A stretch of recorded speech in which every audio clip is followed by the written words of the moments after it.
All right, would help if the mic was on. Give it a few seconds, see if anyone joins. Going to do these every Monday at 6, possibly Thursday at 6 as well, depending on how busy I am. And this is an important topic today because I see it causing problems, not only with clients, but the same clients many times over. It's like there's an emotional issue there with the scale weight. And if you don't address it, which we'll talk about, you will struggle with losing weight, getting in shape.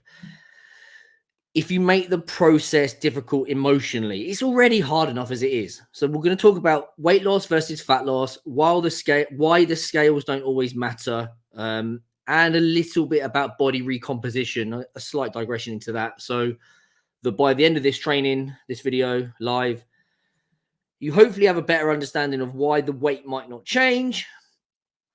You might know that, but it might be a good reminder. Like I said, I often have to remind clients of this in a 12, 20, 30-week period several times.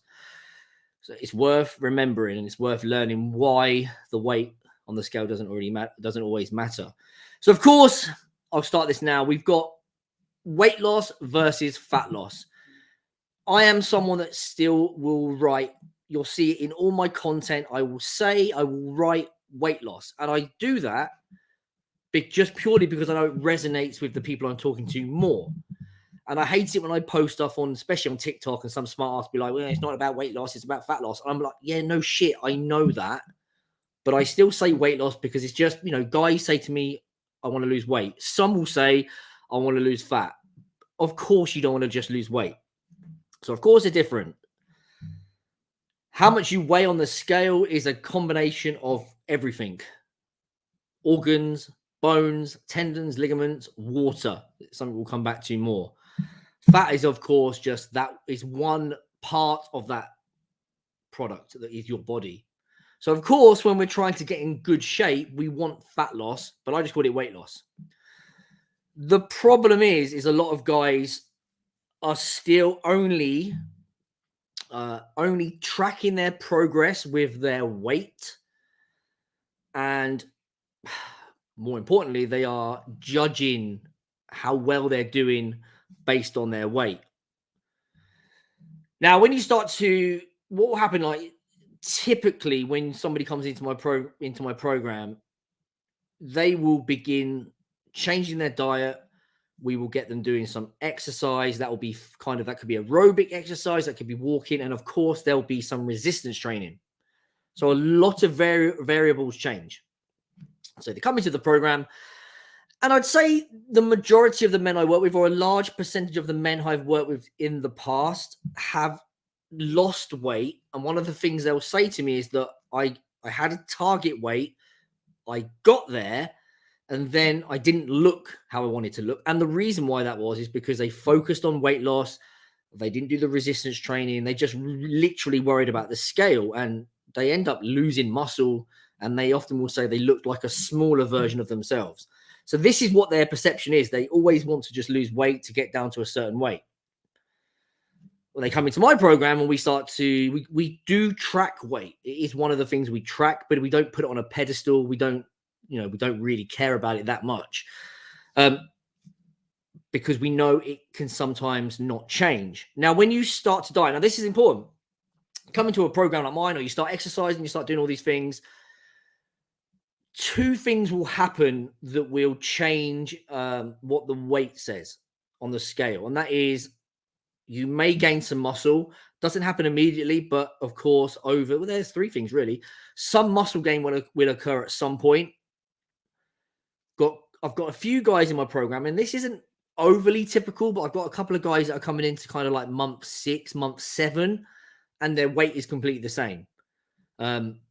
I've got a post I'm going to do tomorrow, which is actually one of my few female clients who is completely different and weighs actually more today than she did when we started. So what's happened? You've got muscle gain. This is more common if you have a previous history of lifting, or if you're brand new. Some of the guys that come to me, I had a guy recently who he'd only been in the gym 3 or 4 times in his whole life. It's such a shock to the system. It's like you suddenly start lifting and the body reacts. So you get potentially some muscle gain. But importantly, exercise and being in a calorie deficit, controlling calories, which you need to lose body fat, will also cause water retention. You can't really know how much muscle you're going to gain, and you can't really know how much water you're going to hold. But you do know that if you are trying to do moderate losses in fat, let's say you lose a pound of fat. A pound of fat is great. 2 pounds even better. But let's say you lose 1.5 pounds and then you jump on the scale and you've gained some muscle and you're holding a pound of water or a pound and a half of water, then what's going to happen? The weight is not going to change, but the body fat may have come down. And this can happen for weeks on end. I will say that essentially at some point, the weight will have to come down. If you've got, I don't know, 50 fucking pounds to lose, the chances of you gaining enough water and of course muscle to offset that is very, very, very small. So all those guys that I'm talking about, a lot of the guys in my program at the moment, those ones who the weight is staying the same, it will start to creep down at some point. And this is what we really refer to as body recomposition. It's the ability to lose fat, gain muscle at the same time, which you can do in certain circumstances. People that are new to training, people that are massive, have a lot of weight to lose, and people that want to use performance enhancing drugs. So there's the 3 times it can happen. So if you're somebody that is new to training and you've got a lot of body fat, which will probably describe a lot of the guys watching this video, there's a good chance that you will gain some muscle initially. It will slow down. That doesn't last forever. If it did, it'd be great because guys would be a lot bigger than they are.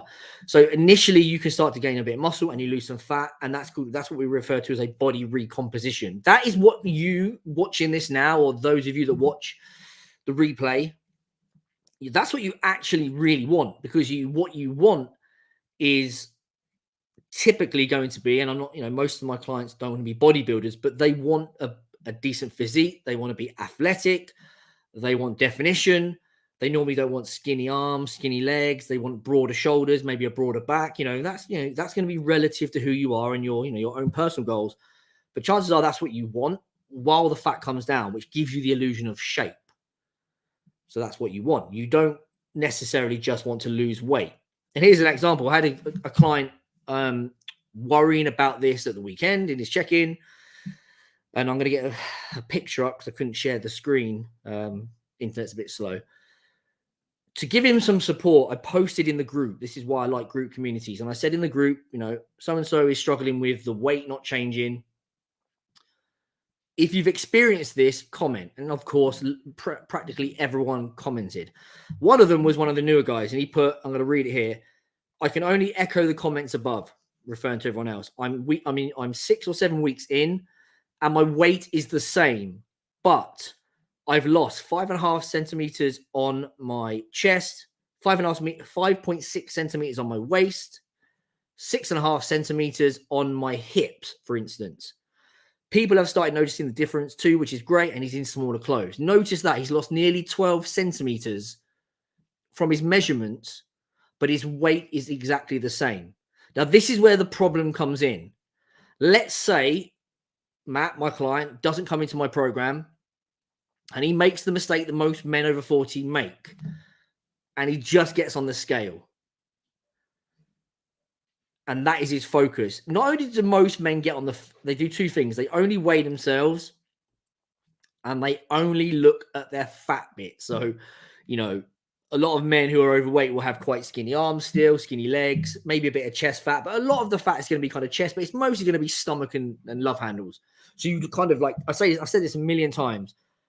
You tunnel vision. You kind of only care about that area. So 2 things happen. The scale doesn't go down. And the areas where you are fattest, which for men are that they're also going to be the most stubborn, don't change either. You may have been losing body fat from other areas. You've sacrificed maybe some desserts. You may have got up I think Matt is a good example of someone who was not getting enough time. in the gym. So he's now getting up early. I think he's getting up at 5:30 or he's getting to the gym for 6. And we had a conversation about hating mornings because I'm the same. So he's making sacrifices like getting up early to go to the gym, busting his ass, tracking his food, and then his weight hasn't changed. What is obviously going to be the result of that emotionally? It's going to be frustration. You're going to be pissed off. And, you know, like, I'll be honest, one of my clients said to me in the check-in, the one that kind of triggered the conversation, he said, you know, I feel like I'm wasting, you know, it's a waste of time and effort. That's going to have an effect on you. You're either going to do something stupid, like more cardio, cut calories more extreme dieting, which makes you hold more water, which actually makes the problem worse, or you give up.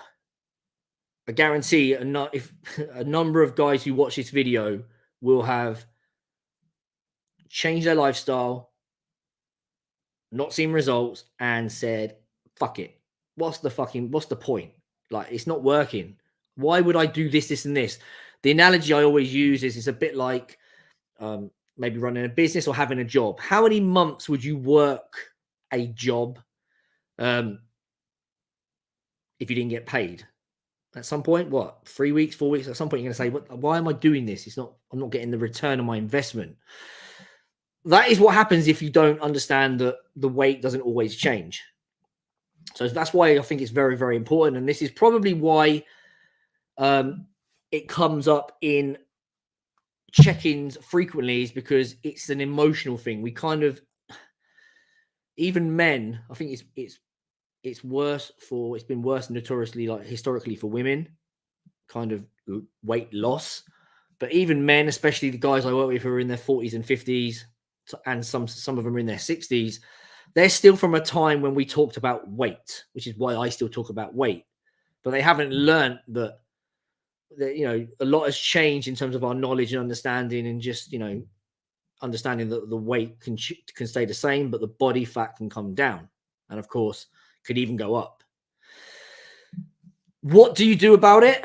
Well, there's kind of two things as usual. There's a mindset change, and that is to remind yourself. And as a digression, actually, Matt, who posted that comment saying he's lost 5 centimeters here, 6 centimeters here, in his check-in actually put, I'm wearing smaller clothes, I've lost X amount of centimeters. People are commenting. I can't remember it word for word, but it's something like, I don't know if I should still be happy. I should be unhappy because the weight hasn't changed. Despite his body changing, there's still an element of like, is something not right? I've had so many check-ins over the years where people will say, I've lost weight, I've lost, my measurements have improved, my jeans are fitting better, I look better, people are complimenting me, but I'm pissed off that the weight isn't going down. That's an emotional thing. That's like you're getting triggered by it. So the first thing is to realize that it doesn't matter. It can be difficult to do, but you need to look at it as, you know, you need to look at it logically.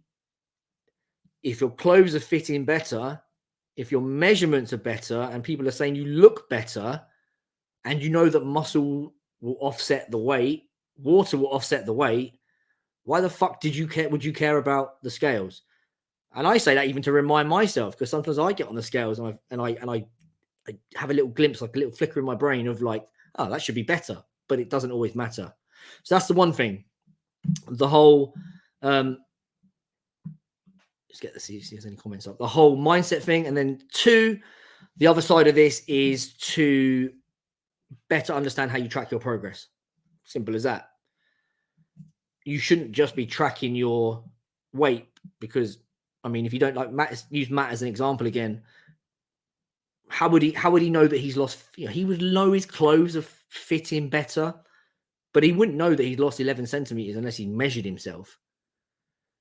And clothes fitting can be quite subjective. Like, not all clothes are going to fit the same. At some point, they're going to be so baggy you won't notice it anymore. Like, it's a nice way to do it. It's not a very scientific approach.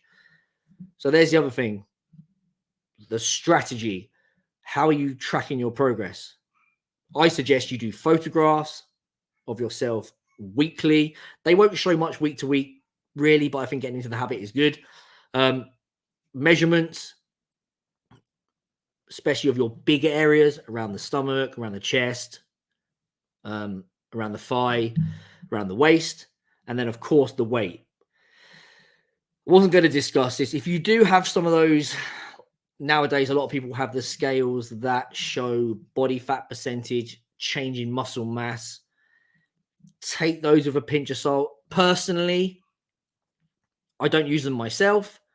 And I'll be brutally honest, when clients send me that data, I ignore it because they can be just very, very inaccurate. To put it in perspective, I did one of those handheld ones, which are shit, but I did one because they just had it in the gym I was working at about a month before my competition, when I was probably 7 or 8% body fat, give or take, and it gave me a 35. I was not even 35 when I started. So I would say those things are good maybe for potential trends over time. But the amount of times I've had clients or people say to me, oh, I've gained 4 kilos of muscle in the last month, or people post that shit on social media. I'm like, no, you didn't. A lot of that's water weight, and water and dehydration will mess up those readings. Right, I think that kind of covers it. Really what the kind of take home for this is that you want to lose weight, but really want to lose fat. If you get everything right with your diet and your training, you will gain some muscle, and it will vary from person to person, and you will hold some water weight. It's just one of those things. Even this is even for men, and that will affect what the scale says. The scale doesn't have to change for you to make progress. And if you are only weighing yourself, then you're not going to know if you're making the progress. So you should be tracking measurements, taking photographs, and then loosely maybe clothing is a good way to have that as a kind of, another one that kind of shows you progress. Hopefully that helps. So like I said, it's something that comes up with clients every week. Depends on your personality type. If you're a bit neurotic and a bit of a worrier, which even a lot of guys are, because I know that when you start to see progress, then it's, a lot of you guys have struggled to, a lot of the guys I work with have struggled to lose weight for many, many years. So when they start to see weight coming off, or they start to see progress, and the fact they've actually paid some money for a coach, they get panicky about it. They get worried about it. And I think, so sometimes, depending on your personality type, you can worry about this several times over. You might worry about it on week 2, and then you don't forget, then you forget about it. And then, it's very easy to relapse to old ways of thinking. So keep reminding yourself to fix that mindset that the weight doesn't matter, and make sure that you're tracking your progress properly. And those two things should cover it, because the last thing you want is to make progress, not see it, not understand it, feel disheartened, and say, fuck it. All right, it's 20 minutes. That should be enough for today. If you are struggling with this, if you'd like to understand more about nutrition and fat loss and training so that you can do 2 things, achieve your goals faster, and of course, maintain them forever, which should always be the goal, and you would like some help with that, just send me a message. Either do 1 or 2 things. Send me a message. We can have a chat, or just comment below the video. If you do watch this on a replay, hashtag replay, so I know who's watching it after, so I can see kind of how things are going. Hope that helps. Speak to you soon.